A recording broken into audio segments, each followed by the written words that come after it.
ጸልዩ ማለት አይደል እና ታዲያ መጸለይ ካቃተ መጾም ካቃተ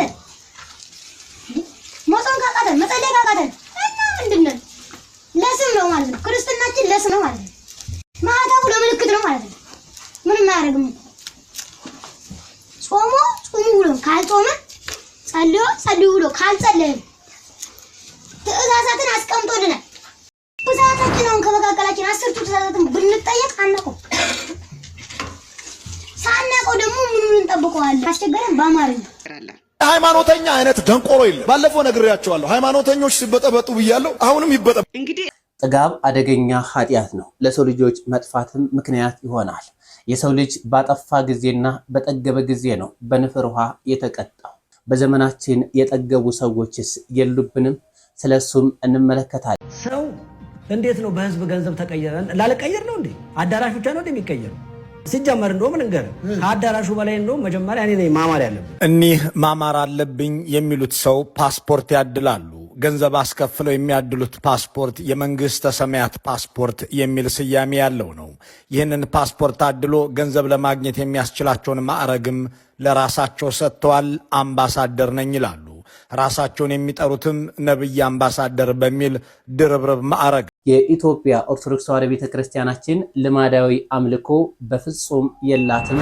አትቀበለው በነቢያት ትንቢትና በሐዋርያት ትምህርት ላይ የተመሰረተችው ኦርቶዶክስ ተዋሕዶ ቤተክርስቲያናችን ያንን አስተምሯን ለዘመናት ታስቀጥለዋለች ዓላማዋም የሰው ልጅ ወደ መንግስተ ሰማያትና ፈጣሪውን እንዲመስል የመንግስቱ ወራሽ የስሙ አወዳሽ እንዲሆን ነው እህታችን አንቺ ቃሪያውን ይዘሽ መጣሽ ቀጣይ ደግሞ አንዷ ቲማቲም ይዛ ትመጣለች አንዷ ደግሞ ሽንኩርት ይዛ ትመጣለች ሌሎቹ ቤት ዘይት አለ በቃ ቆንጆ ያበደ ሽሮ ልትሰሩልን ነው ማለት ነው አይደል ይገርማችኋል ዳቢውን እየበላው ነው እና ደግሞ ላስቀናችሁ አይደለም ይሄ ፈዋሽ የሎሚ እምነታቸው ነው የብፁዕ ቅዱስ ብርሃነ ዓለም አቡነ ተክለ ሃይማኖት ልጆች ከተለያየ በሽታ ትፈወሱበታላችሁ ለክ ባቡና ተጨጓራ የሚታመሙ በዚህ ፓፓያ በገዳሙ ባደገው በጸበሉ ባደገው ፓፓያ ከብዙዎች ከጨጓራ ከተለያየ ህመም እየተፈወሱ ይገኛሉ ስለዚህ ወደዚህ ገዳም መታችሁ እነዚህንና ያስተምሩናል ይገስጡናል ያልኳቸው ቪዲዮዎች ቀርብ ያለው ሰላም ሁላችሁም በያላችሁበት ሀገርና ሰዓት አቆጣጠር እንኳን ለገናናው መልአክ ለቅዱስ ገብርኤል ወርሃዊ በዓል አደረሳችሁ አደረሰን ይህ ቪዲዮ ከደረሳችሁ ቪዲዮውን ላይክ ሰብስክራይብ ሼር ያደርጋችሁ ለተወዳጅ ክርስቲያናዊት ወንድሞቻችን አድርሱልኝ ቀጥታ ወደ ቪዲዮቹ እንሄዳለን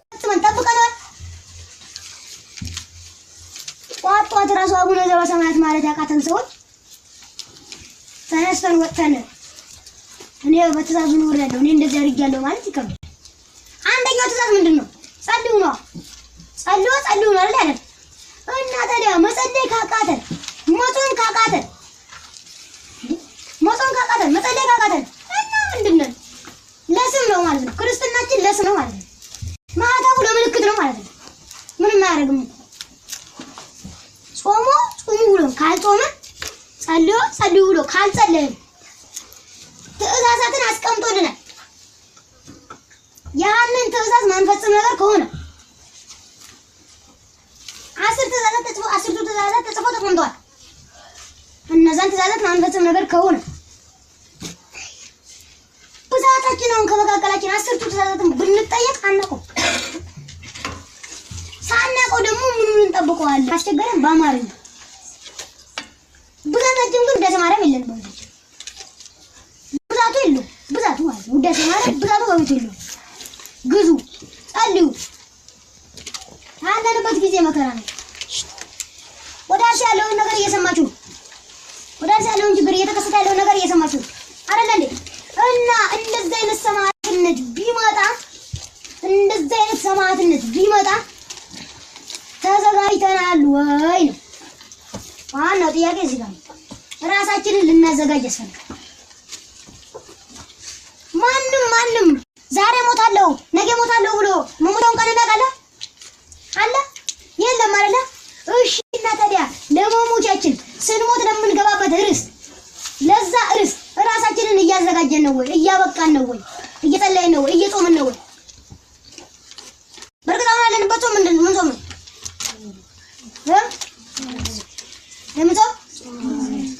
የሐዋርያ ጾም ነው። ብዛታችንን እንጾመዋለን። አንደና ብስኩት ላይ 1 ብር ካለን ማስቲካ ስጡን፣ ማስቲካውን እንበላዋለን። ከዛ ወይ ታላክፈል በቃ እስክረጭ ልብላ አይባልም።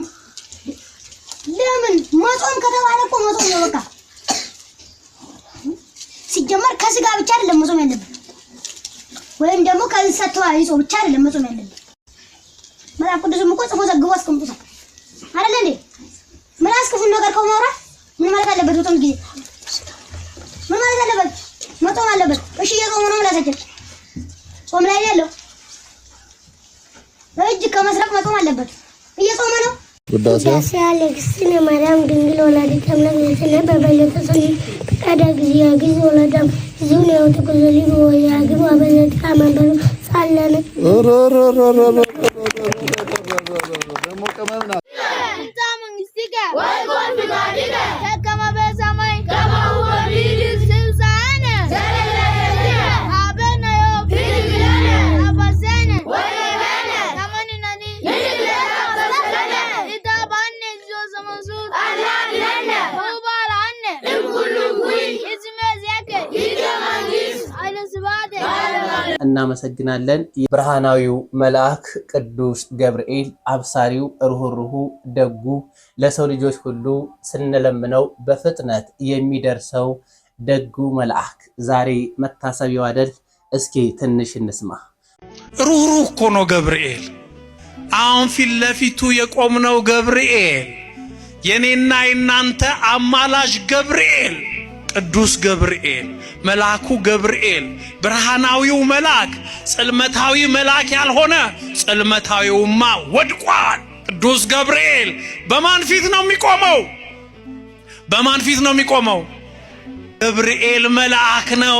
ግን ኢየሱስ ክርስቶስን ለመጀመሪያ ጊዜ እንዲሰብክ ስልጣን የተሰጠው መጋቤ ሐዲስ የተባለ በስብከቱ ሳጥናኤልን ያሳፈረ ቅዱስ ገብርኤል አማላጃችን ነው። ቅዱስ ገብርኤል አስታራቂያችን ነው። መልአኩ ሚካኤል አማላጃችን ነው። መልአኩ ገብርኤል አስታራቂያችን ነው። ገብርኤል ማለት ሰውና እግዚአብሔር ማለት ነው። ሰይጣን ያሳጣንን ሚካኤል መተካት ያቅተዋል እንዴ? ያቅተዋል ወይ? ሰይጣን ያሳጣንን ገብርኤል መተካት ያቅተዋል? አያቅተውም። በመጀመሪያ መፈተን አለብን፣ ማሸነፍ አለብን፣ መታገል አለብን። ከኛ አቅም በላይ የሆነውን ግን ቅዱስ ገብርኤል አለልን። ማን አለልን? ቅዱስ ገብርኤል ሰይፍ አለው እኮ። ገብርኤል ሩህ ነው። እመቤታችንም በዋን ስታነባ ላስችል ብሎት ሰይፉን መዘዘ። ዓለምን አጠፋለሁ በእኔ ምክንያት ድንግል ለምን ታለቅሳለች አለ። ገና ድንግል ማርያም በአካለ ሥጋ ሳትጸነስ ሳትወለድ ቅዱስ ገብርኤል እመቤታችንን ለማብሰር እመቤታችንን መጥቶ የእግዚአብሔርን ቃል ሊነግራት ኢየሱስን ትጸንሻለሽ፣ ኢየሱስን ትወልጃለሽ ሊላት 5500 ዘመን ገብርኤል ኢየሱስ የሚለውን ስም ሲያጠና፣ ሲዘምር፣ ሲያሸበሽብ፣ ሲሰግድለት ነበር። ክብር ምስጋና ለመድኃኔዓለም ይሁን። መምህራኖቻችንን እናመሰግናለን። የቅዱስ ገብርኤል ቡራኬው ረድኤቱ በረከቱ በሁላችንም ላይ ይደርብን። ጥጋብ የሰው ልጆችን ሁሉ ለመጥፋት ምክንያት ነው። ጥጋብ ኃጢአት ነው። ብዙዎቻችን አናስታውሰው። ስንጠግብ የምናደርገውን አናቀው፣ እንሞትም አይመስለንም። ታዲያ ጥጋብ ለሰው ልጆች መጥፊያ ምክንያትም ሆኗል። በኖህ ዘመን የሰው ልጅ በጠገበ ጊዜ ነው በንፍር ውሃ የተቀጣው። የእግዚአብሔርን ትእዛዝ መጠበቅ ሲያቅተው፣ እንዲሁም በሰዶምና በገሞራ ዘመን ጥጋብ አፍንጫቸው ላይ ትዕቢት አፍንጫቸው ድረስ ወጣባቸው። በዛም ጊዜ እግዚአብሔር አቃጠላቸው። ጥጋብ እጅግ የሰውን ልጅ ነውረኛ የሚያደርግ ነው። የሀገራችን ሰዎች ለጠገበ አዝናለሁ ለራበው አላዝንም ይላሉ። ምን መሰላችሁ? የጠገበው ጥጋቡን አይችለውም፣ እሞትም አይመስለውም። ጥጋብ ስላለ ሲፈነጥዝ እንዳይሞት ነው። የራበው ግን ራቡን ቻል አድርጎ ፈጣሪ ምግብ እንዲሰጠው የዕለት ቁርሱን እንዲሰጠው ፈጣሪውን ይለምናል። ለዚህም ነው ለጠገበ አዝናለሁ የሚሉት አባቶቻችን። በጥጋብ ምክንያት ይቻለም እስከ መጥፋትም ደረጃ ደርሳለች። የጠገቡ ሰዎች አሉ። ይችን ዓለም እናሽከረክራታለን እያሉ የሚለፈልፉ ሰዎች አሉ፣ የሚጮሁ ሰዎች አሉ። ነገር ግን ይህ ጥጋባቸው አንድ ቀን የዋጋቸውን ያሰጣቸዋል። በሀገራችን የተለያዩ የጠገቡ ሰዎችን አይተናል። ሐሰተኛ ነቢያቶች፣ ሐሰተኛ ፓስተሮች የሚያደርጉትን እያየን እንገኛለን። በስመ አብ ወወልድ ወመንፈስ ቅዱስ አሐዱ አምላክ አሜን። ይሄ ማለት ምንድነው? በእኛ በኦርቶዶክሳውያን ዘንድ በጣም ትልቅና ኃያል ትርጉም አለው። ማለትም ከሰማያት ሰማያት ወርደ ከድንግል ተወልደ ግራና ቀኝን ተገርፈ እኛን ያዳንክ ሆይ እኛን ከጠላት ዲያብሎስ አርቀን ማለት ነው። ሰዎችን ስናይ እኛ በፍጹም ልናማትብ አንችልም። ምክንያቱም ሰዎችን አይተን ደንግጠን የምናማትብ ቢሆን እንኳን ሰዎችን ሰዎችን ሳይሆን በሰዎች ላይ አድሮ ክፉ እንዲሰራ የሚያደርገውን ዲያብሎስ 40 ክንድ እያራቅን ነው ማለት ነው። ስለዚህ ደግሞ የፓስፖርቱን አይታ ምናምን እስኪ እዩ ጩፋ ምን እያለ ነው? አንዴ ሰምተን እንደዚህ የመጀመሪያውን ፔጅ ስትከፍት እዩ ጩፋ የሚለውን አየችና እግዚአብሔር ምስክሬ ነው እንደዚህ አለች። ለማንኛውም እዩ ጩፋ ከዚህ በፊት ምን አለ መሰላችሁ? እስኪ አንዴ ሰምተን እንመለስና ከዛ በኋላ እንናገራለን። ሃይማኖተኛ አይነት ደንቆሮ የለም። ባለፈው ነግሬያቸዋለሁ። ሃይማኖተኞች ሲበጠበጡ ብያለሁ። አሁንም ይበጠበጡ። እንግዲህ እንደሰማችሁት ነው። ሃይማኖተኞች ሲበጠበጡ ያለው ምናምን ነገር ብቻ ሃይማኖተኞች ጣራና ግድግዳው አይደለም። ሃይማኖተኞች ሰዎች ናቸው። ምንም ይሁን ምንም መጽሐፍ ቅዱስ ውስጡን ሳያይ ልባሱን ብቻ እየተመለከተ እንደፈለገ የሚፈነጨውን ሰው በመጽሐፍ ቅዱስ ልኩን ማስገባት ይገባል። አዎ የሰው ልጅ መጽሐፍ ቅዱስን ሳያይ መድረክ ላይ ወጥቶ እኔ ወንጌላዊ ነኝ፣ እኔ አስተማሪ ነኝ በቃ ባይንበጣረቅ፣ አዎ ትንሽ ባይንበጣረቅ። ብዙ የተማሩ ሰዎች በዙሪያችን ስላሉ እኛ እንታዘባለን።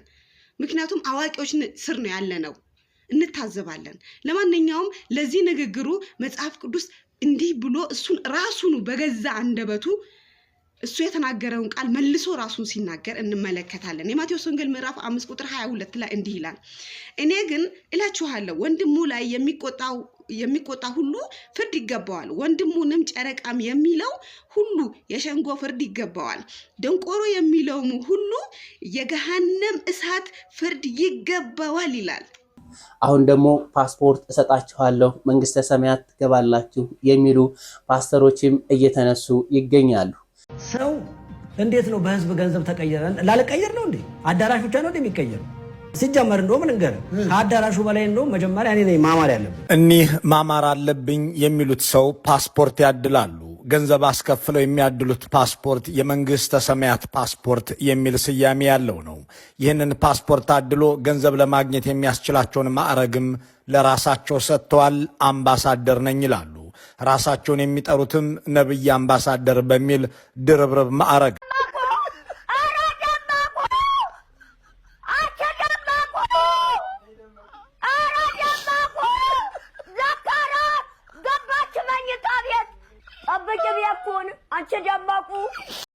ይሄ አሁን ያያችሁት እንግዲህ ያው ጴንጤዎች እንግዲህ ካበዱ ቆይተዋል። እውነቴን ነው። በድናቸው ነው እንጂ እዚህ እኛ ጋር ያለው እንጂ የሉ። እኔ ግን ህዝቡ ምን ሆኖ ነው እንደዚህ የደነዘዘው? ከምሬ ነው። ይሄውን የምታዩት እንግዲህ ነብይ ነኝ ወይንም ፓስተር ነኝ የሚለው ሰውዬ የገነት መግቢያ ቪአይፒ ቪዛ እየመታላቸው ነው የሚያሳየው። ቪዲዮውን መጨረሻ ላይ ለቅላችኋለሁና ሙሉ በጣም ያሳፍራል። በእውነቴ ነው። ምን ሆኖ ነው ግን የኢትዮጵያ ህዝብ እንደዚህ የደነዘዘው? ከምር በጣም ነው ይገርመኝ። በተለይ በዚህ እምነት ስር ያሉ ሰዎች ለምንድን ነው እንደዚህ የማንም መጫወቻ የሚሆኑት? እውነቴ ነው። እኔ እኮ በጣም የሚገርመኝ እንደው ፊደል ያልቆጠረውስ ያልተማረውስ ኦኬ ይባልና ያው ባለማወቅ ነው ይባላል። በጣም የተማሩ ሰዎች በጣም ብዙ ነገር በሕክምናውም በዚህ በአየር መንገድ ስራ ላይ በተለያየ ኦፊስ ስራ ውስጥም በተለያየ በገቨርንመንት ስራ ላይ ያሉ ሰዎች ይሄን እምነት የሚከተሉ ሰዎች ምን ሆናችሁ ነው ግን ቀልብ እንደውን ልባችሁን እንደዚህ እንደ እውነቴን ነው እንደዚህ እስኪያስቷችሁ ድረስ የነዚህ ሰዎች መቀለጃና መጫወቻ የምትሆኑት መቼ ነው ግን? ኧረ በስመ አብ! እኔ በጣም ነው ባዩዋቸው ቁጥር እንዴት እንደሚያሳዝኑኝ እኮ እግዚአብሔር። ደሞ አፍርም እኮ ማንም እንደው ጅል ሲያጃጅለው አፉን ከፍቶ ብሎ ሱፉን ገርግዶ ቸርች ብሎ ሲመጣ እኮ ነው የሚገርመኝ። ይሄ ሟርትና ዛር ይሄ የማይመስል አረ ነው እውነቴ ነው። እንደው ሰውን እንኳን ባትፈሩ ፈጣሪን ፍሩ። እግዚአብሔር አምላክ ምስክሬ ነው። እንደው ባትማሩ እንኳን እንደው ሰው እኮ ወቅትና ጊዜ እኮ ያስተምረዋል። አትማር ፊደልም አትቁጠር። አረ በእውነት በራሳችሁ እፈሩ፣ እግዚአብሔርን እፈሩ።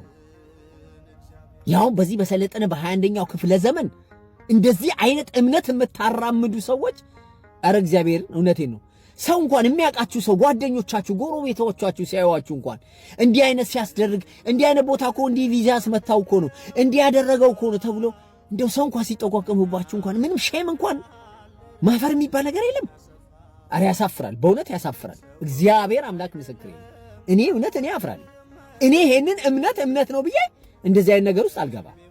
እንደው አለ እምነት እንኳን እኖራለሁ እንጂ እንደው የሆነ ኃይል አለ በቃ የሆነ ብቻ እግዚአብሔር የሚባል አለ ብዬ እንደው በማመን እንደው ዝም ብዬ በነሲብ እኖራለሁ እንጂ እንደዚህ ማንም ከየትም የመጣ ፋራ መቀለጃ አልሆንም። አረ ሰልጠን በል፣ አረ ማቹር ዱኑ። ከምሬ ነው እንዴ ጭራሽ ቪዛ ጭራሽ። እንግዲህ በዚህ በመጽሐፍ ቅዱስ ላይ የገነት ቁልፍ የተሰጠው ለቅዱስ ጴጥሮስ ነው። በመጽሐፍ ቅዱስም ላይ እኛ እንዲህ በክርስትና ታሪክ ላይ የምናውቀው ለሱ ነው። ምን ነው ቅዱስ ጴጥሮስ ልሁን አላችሁ? እነ ፓስተር ነብይ ነኝ እነ እንትና ነኝ የምትባሉ ቅዱስ ጴጥሮስ ቁልፉ ለእናንተ አሁን እንደምናየው ይሄ የኮንዶሚኒየም ቁልፍ እንደሚታደለው የገነት ቁልፍ ለእናንተ እንዲያድልላችሁ ትፈልጋላችሁ? በየትኛው ስራ እንዲህ በምታጭበረብረው በምትቀጥፈው? ኧረ እፈሩ በእውነት ሰውን ባትፈሩ። እግዚአብሔር የሚባል ትልቅ አምላክ አለ። አምነዋለሁ የምትለው ኢየሱስ ክርስቶስ እውነቴ ነው። በጣም እያያችሁ ነው፣ ከምሬ ነው። እና ህዝቤ በእነዚህ ሰዎች እውነቴ ነው እየቀለዱባችሁ የራሳቸውን ላይፍ ዲቨሎፕ እያደረጉ የራሳቸውን ቤት እየገነቡ የራሳቸውን ሀብት እያከማችሁ በእናንተ ላይ ሲቀልዱ ትንሽ እንኳን እንደ እውነቴን ነው እፈሩ። እኛ ድሮ ቅድሚያ አያቶቻችን ምናምን ጠንቋይ ቤት ሄዱ፣ መተት ቤት ሄዱ፣ እንትን አስደረጉ፣ አስተበተቡ እንትን ሲባል እንደ ታምር ነው። አሁን ላይ ሆነን እኛ እንደው እንደ ድራማ እንዴት ሰው እንደዚህ ያደርጋል ብለን ነው የምናስበው አሁን ላይ ያለን ቁጭ ብለን። አሁን ግን በዚህ ዘመን እንዴ ማንም ገመዳፍ ይሄ እኮ እውነቴ ነው ከወላይታ ቂቤ አምጥቶ እኮ አዲስ አበባ ላይ ሲያጭበረብር በዛ እስር ቤት ሲወርድ 50 ጊዜ ሲታሰር አሁን ደግሞ ነብይ ነኝ ብሎ ፓስተር ነኝ ብሎ ሐዋርያ ነኝ ብሎ በእግዚአብሔር የሚነግድ ሌባ አጭበርባሪ ሰው እኮ ነው መጥቶ የሚያጭበረብራችሁ። በቃ በስልት ማለት ነው ኪስ ገብቶ ያወለቀ ገንዘብን ይሄ የተጸለየበት ዘይት ነው ይሄ የተጸለየበት ውሃ ነው እያለ ኧረ ፈሩ በእውነት። እኛ ለእናንተ እኮ እያፈርን ነው ኦርቶዶክሳውያን፣ እኛ እየተሸማቀቅን ነው። ኧረ እኔስ በጊዜ እውነት የድንግል ማርያም ልጅ ሆኛለሁ። ኢየሱስ ክርስቶስ አባቴ እውነተኛው አማናዊው ኢየሱስ ክርስቶስ ያለው ኦርቶዶክስ ቤት ነው።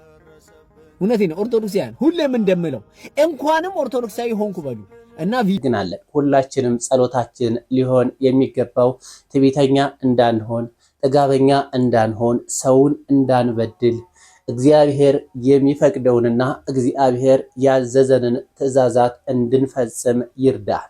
ጥጋበኛ ሰዎችንም ደግሞ ለሁላችንም የሰው ልጆች መጥፋት ምክንያት እንዳይሆኑን ቸሩ እግዚአብሔር ያስታክስልን። የኦርቶዶክስ ተዋሕዶ ቤተክርስቲያን የልማድ አምልኮን አትቀበልም። ምክንያቱም የራሷ ስርዓት፣ የራሷ ዶግማ፣ የራሷ ቀኖና ያላት ቤተክርስቲያናችን ናት። ቤተክርስቲያናችን የራሷ የጸሎት መርሃ ግብር አላት። የራሷ የቅዳሴ መርሃ ግብር አላት። የራሷ የማህሌት መርሃ ግብር አላት። እንዲሁም ህዝቦች ሲታመሙ፣ ሰዎች ሲታመሙ የሚፈወሱበት ጸበልም አላት። ጠበል መጠበል ይቻላል። ነገር ግን ከቅዳሴው ከቁርባኑ አይበልጥም። መጀመሪያ መቅደም ያለበት ቤተክርስቲያኗ ያወጀችው መሸራረፍ የለበትም። ልማዳዊ አምልኮ በፍጹም የላትምም፣ አትቀበለው። በነቢያት ትንቢትና በሐዋርያት ትምህርት ላይ የተመሰረተችው ኦርቶዶክስ ተዋሕዶ ቤተክርስቲያናችን ያንን አስተምሯን ለዘመናት ታስቀጥለዋለች። ዓላማዋም የሰው ልጅ ወደ መንግስተ ሰማያትና ፈጣሪውን እንዲመስል የመንግስቱ ወራሽ የስሙ አወዳሽ እንዲሆን ነው። ተፈጥሯችንም እኛ የሰው ልጆች ዋናው ዓላማችን ይህንን መንግስቱን መውረስና ፈጣሪያችንን ወደ መምሰል ማደግ ነው። ምክንያቱም የሰው ልጅ እንደ መልአክ ይኖር የነበረ ፍጥረት ነው። በገነት ሲኖር ተቀንቶበት ነው። በዳቢሎስ ተቀንቶብን ነው ለዚህ የበቃ ነው። ለዚህ መጎሳቆል የደረስ ነው። አሁን ታዲያ አንዳንድ ልማዳዊ አምልኮ በቤተ ክርስቲያናችን እየተጀመሩም ይገኛሉ። በየዘመናቱ የመጡ አንዳንድ አባቶች አንዳንድ ልምዶች እየጣሉብን ይገኛሉ። እነዚህን ልማዳዊ አምልኮ ማውጣት አለብን። አሁን የቃሪያ አሁን ደግሞ የሎሚ አሁን የበሶ እያሉ አንዳንድ ታላላቅ አባቶች የምንወዳቸው አባቶች ሳይቀር ይህን አምልኮ እያመጡብን ነው። የኦርቶዶክስ ተዋሕዶ ቤተክርስቲያን ልጆቿ እንዲሆኑላት የምትፈልገው በመጽሐፍ ቅዱስ ላይ ያለውን አባቶች ሐዋርያነ አበው ያደረጉትን እያደረጉና ንጹህ ክርስቲያኖች ሆነው ፈጣሪያቸውን እንዲያመልኩ ነው። ምንም የልምድ አምልኮ መቀላቀል የለበትም።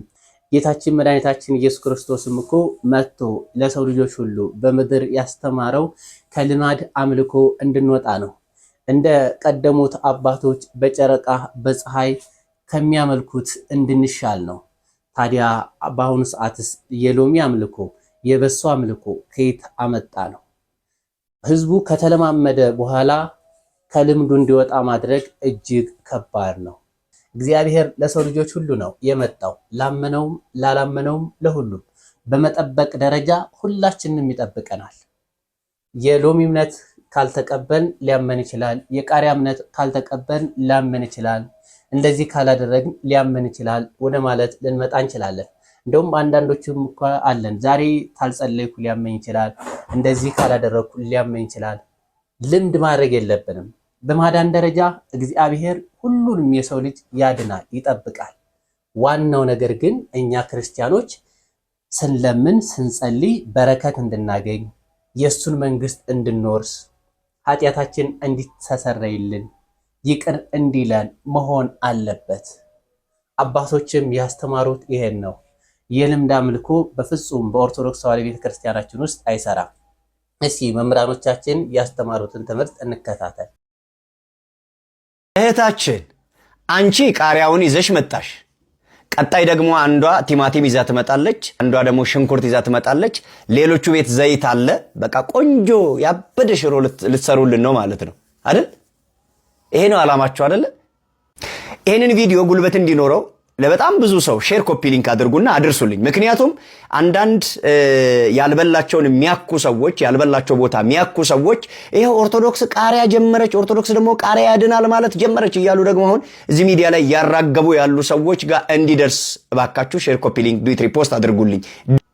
እንደው ከየትኛው መጽሐፍ ላይ አግኝተሽው ነው ባክሽ? እንደው አሁን የቅዱስ ሚናስ የቃሪያ እምነት ነው ደግሞ ብለሽ የመጣሽው ደግሞ ከመቼ ጀምሮ ነው?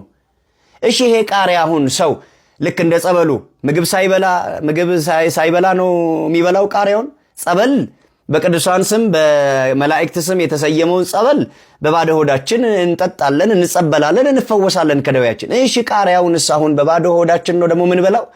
በባዶ ሆዳችን በልተን እሺ ምን እንሁን? ጨጓራችን ምን ይሁን? ከየትኛው መጽሐፍ ላይ ያገኘሽው ነው? እባካችሁ የውጪው ከውጪ ሆኖ ቤተክርስቲያንን ከሚወጋትና የቤተክርስቲያንን ክብር ዝቅ ከሚያደርጋት በላይ ውስጥ ሆናችሁ ቤተክርስቲያንን ሳታውቋት የቤተክርስቲያንን ልዕልና እያወረዳችሁ ያላችሁ እንዳንቺና እንደ ሌሎች መሰሎች እባካችሁ ተጠንቀቁ። እባካችሁ ከዚህ ድርጊታችሁ ታቀቡ። ቤተክርስቲያን የቃሪያ የበርበሬ ሽንኩርት የሚባል እምነት የላትም። ጸበል አለን። ከቤተ መቅደስ ውስጥ ከቤተ ክርስቲያን ቅጽር ግቢ ውስጥ የሚወጣ አፈር አለ እምነቱ። ከዚህ ውጪ አለቀ። ከረከን ያማ ኩኖ ወረከሲከን መነ ክርስቲያና ኬስ ጅራቱ ዋይ መነ ክርስቲያና ጎንከልም ቤከን ኢሰ ጎዳ ታኤ መነ ክርስቲያና ኬኘ ጨጳውን አለት ኢሰ ኬሰ ታኤ ወረ ጎዳ ዳፊ ደበርሴ መነ ክርስቲያና ከነ ከነቱ ንቱልፋት ኢሰ ከነ ደደብነ ኑቲ ሰበብን ኢሳስ ኢሸን ኮን አመ ቃራ ፍዴ ዱፍቴ ቦርሞ ተኮ ቲማቲሚ ፍዴ ዱፍቴ ተኮሞች ሞ ቁልቢ ፍዴ ዱፍቴ አቺ እኔ ተኮሞ ወረ ብራብራ ዘይቲን ጅራ ቃሽሮ ሰከም ያውኑ ሆጀቹ ፈቻ አመኮኒ ቁልቁሉ ሚናስ ወጂ ዋንቲ ወል አርጊስ ተኮሌን ጅሩ ቁልቁሉ ሚናስ ወሬ ገማዳ ኤየን እምቤን ከነራን ከነፈ ገሩ ዘይተ ፊደኒ ቲማቲሚ ፊደኒ ቁልቢ ፊደኒ በርበሬ ፊደኒ አመንቲ ወንቲ ጀደሙ ተኮ እንጅሩ ኑቲ ጸበለ ቀብና ቢሻን ቁልቁላ መጫፈ ቁልቁሉረ ከንጅሩ እቲ አንሴሞ ቢዮ መነ ክርስቲያና ኬሳቲ ቢዮ አመንቲ ፉደኔ መነ ኬኘቲ ገሌ ዱኩበ ኬኘ ዲበኔ ዱኩበ ፎን ኢራፈዩ ደንዴኝ ጸበሊሳ ተኡ ቢዮ መነ ክርስቲያና ኬሳ ፉደኔ መነ ኬኘቲ ገሉ ልቡ ኬኛ ፈይነ ከኑ ኬኑ ሚቲ ከነራን ከነፊ ገሩ ልቡ ኬኛ ፈይነ በረበራ ከኑ ተኤስ ኢየሱስ ክርስቶስ ኢልመ ዋቀ አባ ኢልመ ዱበሮ ማርያሚቲ ገለኒ ሳፋተው ውድ ኦርቶዶክሳውያን እስከ ሰዓት ድረስ አብራችሁ ስለቆያችሁ አመሰግናለሁ። በቀጣይ ቪዲዮ እስከምንገናኝ ድረስ ሰላም ቆዩ።